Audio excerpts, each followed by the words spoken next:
जब से चढ़ल बा सावन बहबे चैनी लेखा मन कुछ के न बाबे चाहबा हो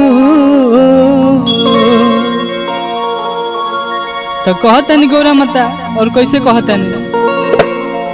कि जब से चढ़ल बा सावन बहबे चैनी लेखा मन जब से चढ़ल बा सावन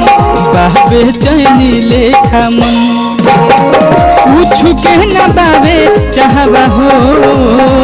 कुछ के न बाबे चाहबा हो